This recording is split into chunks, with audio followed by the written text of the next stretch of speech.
عن ذلك فأولئك هم الخاسرون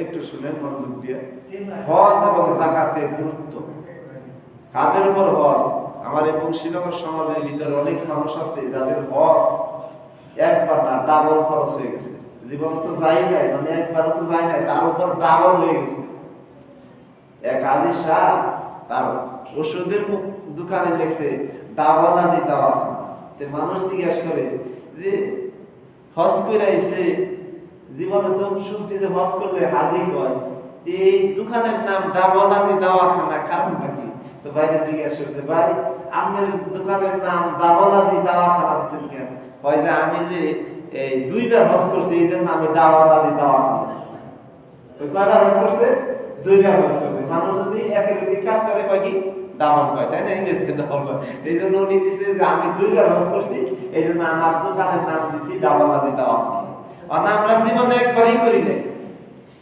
আমার নামই নাই অর্থ আছে টাকা আছে নামই নাই দরা খাওয়া আছে না বাবা জান দরা খাওয়া আছে আল্লাহর কাছে দরা খাওয়া আছে না নাই অর্থ দিছে তো আমারে কিসের জন্য দিছে আমার এই কাজ করার জন্য দিছে বলি সুবহানাল্লাহ কঠিন কথা বলি কারণ হলো দেখেন পশু দিয়ে মানুষের দ্বারা দিছে পশু খায় মানুষের খায় গরু খায় মানুষের খায় ছাগলও খায় মানুষের খায় পশুর আদত হলো একরকম আর মানুষের আদত হলো আরেক রকম মানুষকে বানাইছে কি জন্য আল্লাহ নিজেই কোরআনে বলেছেন ওমা খালাকতুল জিন্না ওয়াল ইনসা ইল্লা লিয়াবুদুন পৃথিবীর ভিতরে আল্লাহ পাক রব্বুল আলামিন বলেন অন্যান্য জাতির ইবাদত হইল অন্যরকম অন্যান্য বস্তুর ইবাদত হইল একরকম আর মানুষ আর জিনের ইবাদত হইল শুধু আমি আল্লাহর জন্য বলি সুবহানাল্লাহ আল্লাহর জন্য যদি ইবাদত করি সেটা খুশি হবেন কি আল্লাহ পাক রব্বুল আলামিন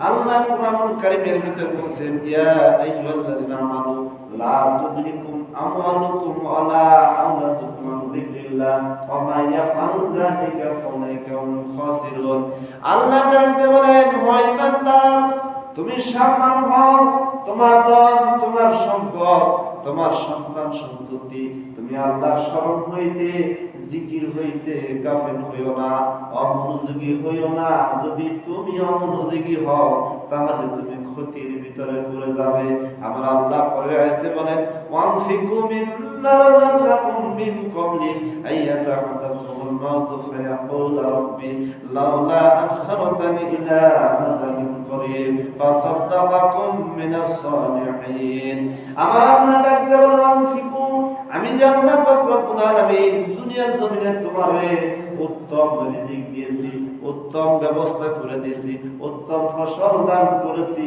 তা হতে তুমি মৃত্যুর পূর্বে আল্লাহর রাস্তায় ব্যয় করো ওই দিন মৃত্যু হয়ে গেলে তুমি যদি ব্যয় না করো আযাবের সম্মুখীন হও ফায়াকুলা রাব্বি লাউলা আখখারতানি ইলা আযালিন করিব সেদিন আযাব পাইবে কারণ হইল সম্পদ আল্লাহর রাস্তায় ব্যয় না করার কারণে আল্লাহ পাক রব্বুল আলামিন বলেন সংশোধন হবে বান্দা কখন মৃত্যুর আগে না মৃত্যুর পরে এইজন্য সংশোধন এখনই সময় হইতে হবে যে বাজার দেবে আমার সম্পদ সবাইরে দেয় না টাকা পয়সা সবাইরে দেয় না আল্লাহ বলে এটা আমার হিকমত কাউকে দিয়ে আমি পরীক্ষা করি কাউকে আমি দেই না এটা আমার পরীক্ষা কিন্তু যারা আমি দিছি সে ব্যক্তি যেন আল্লাহর রাস্তায় ব্যয় করে কারণ হলো আল্লাহ কোরআনে বলেন বাকারার ভিতরে বান্দা যখন আল্লাহর রাস্তায় ব্যয় করবে উত্তম বস্তু দ্বারা আমি উত্তম সম্মান ওই ব্যক্তিকে দিব তার প্রতি বিন্দু পরিমাণ জুলুম করিব না এটা আমার ওয়াদা আল্লাহ এই জন্য আয়াতে কারিমে যালিকাল ফাউজুল আযীম এটা আমার সফলতা এটা আমার কল্যাণ আমি বান্দারে তার সম্পদ ব্যয় করার কারণে আমি আল্লাহ তার দুনিয়া ও আখিরাতে সম্মানিত করব বলি সুবহানাল্লাহ আল্লাহ বলেন মৃত্যু হয়ে গেল সম্পদ দিলেন আল্লাহ বলেন বান্দারে কবরে যাওয়ার পরে তুমি যখন আযাবের সম্মুখীন হইবে আযাব তোমার যখন আঁকড়িয়ে ধরবে বাজার দেবে আর মাটি যখন আঁকড়িয়ে ধরবে লোকটা তখন আফসোস করে বলবে আল্লাহ রব্বুল আলামিন একটাবার সুযোগ দাও দুনিয়ার জমিনে যাব যাওয়ার পরে আমার সম্পদগুলো আমি মানুষকে দিব বিলি বন্টন করব একটাবার সুযোগ দাও তাহলে আমি বন্টন করে দিলে তুমি আমার প্রতি খুশি হবে। আল্লাহ ডাকতে বলে বান্দারে ওয়ালা ইয়াগফিরুল্লাহু নাফসান ইযা জাআ আজালুহা আল্লাহু খাবিরুম বিমা তা'মালুন। আমার আল্লাহ পাক ডাকতে বলে বান্দারে হায়াত দিছি, তোমার জীবন দিছি, তোমার দুনিয়ার জমিনে একটা সময় সুযোগ দিয়েছি, সুযোগটা কাজে লাগাও নাই। এইজন্য আজকে আফসোস করলে পশ্চিমকালে কবর হইতে বান্দারে জিন্দা হইয়া দুনিয়ার জমিনে যাইতে পারবে না। কার কথা? আল্লাহর কথা। এইজন্য আমার আল্লাহ পাক রব্বুল আলামিন বলেন প্রত্যেকটা মানুষ যদি তার নিজ স্থান থেকে তার সম্পদের হিসাবটা করে তাহলে দেখা যাবে এই এলাকার ভিতরে যত গরিব মানুষ আছে তারা না খেয়ে থাকবে না, অর্থ কষ্টে থাকবে না। আপনার সম্পদ দিছে আল্লাহ, দিবেন তাদেরকে। বলি সুবহানাল্লাহ। আল্লাহ পাক রব্বুল আলামিন বলেন আয়াতের কারিমার ভিতরে বলেন ইয়া আইয়ুহাল্লাযীনা আমানু আনফাকু মিম্মা রাযাকনাকুম মিন ক্বাবলি আইয়াতিয়া ইয়াউমুন লা বাইউন ফীহি ওয়ালা খুল্লাতু ওয়ালা শাফাআতু ওয়াল কাফিরিনা হুমুজ জালিমুন। হে ঈমানদারগণ, আমার আল্লাহ ডাকতে বলেন আনফাকু মিম্মা রাযাকনাকুম মিন ক্বাবলি, ওই দিন আসার পূর্বে, যেদিন কোনদিন কি হবে না, ক্রয় বিক্রয় হবে না, বেচা কেনা হবে না, কিয়ামতের ময়দানে কইছে আল্লাহ ওই দিন আসার পূর্বে বান্দারে তোমার ক্রয় বিক্রয় কি করবে? আল্লাহ পাক রব্বুল আলামিন বলেন মিন ক্বাবলি আইয়াতিয়া ইয়াউমুন লা বাইউন ফীহি, ক্রয় বিক্রয় ওই দিন চলবে না। দুনিয়াতে ক্রয় বিক্রয় চলে বাজার, কেউ যদি কোনো জিনিস বিক্রি করে বিনিময় পায়, বিক্রি না করলে বিনিময় পাবে না। আল্লাহ বলেন দুনিয়াতে বিনিময় যদি পেতে চাও ক্রয় বিক্রয় সম্পাদন করো, তাহলে আল্লাহ পাক রব্বুল আলামিন তোমাকে জাযা দান করবে। বলি সুবহানাল্লাহি ওয়া বিহামদিহি।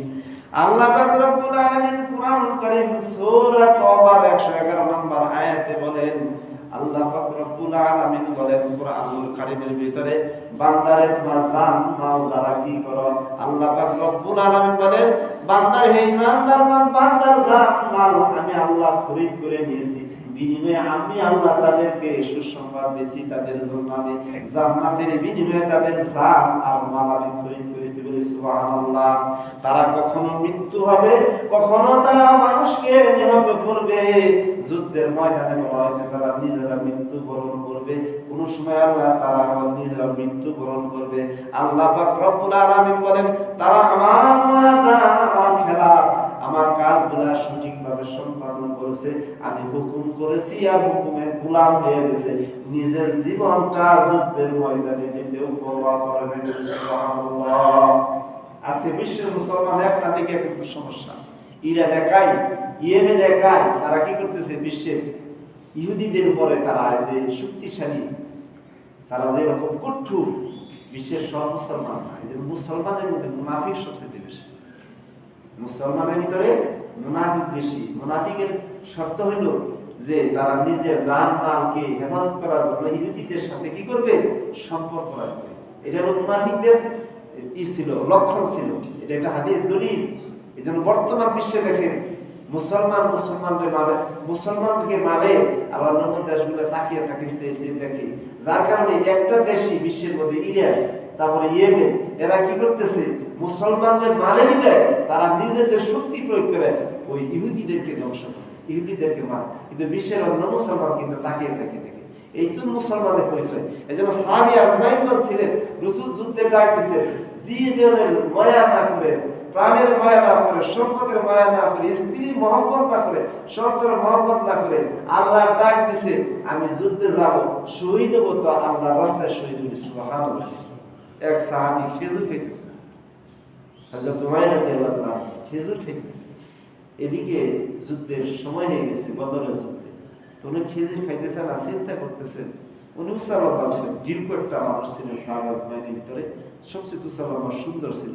তো খেজুর খাওয়ার সময় চিন্তা করতেছে যে খেজুর খাইতে খাইতে এই অবস্থায় যদি আমি যুদ্ধের ময়দানে না যেতে পারি, আর যুদ্ধে যায় যদি আমি নাসারা ইহুদিদের বিরুদ্ধে আমি যদি যুদ্ধ অংশগ্রহণ না করতে পারি, তাহলে আমি রাসূলের কিরকম উম্মত, আমি রাসূলের কিরকম সাহাবী।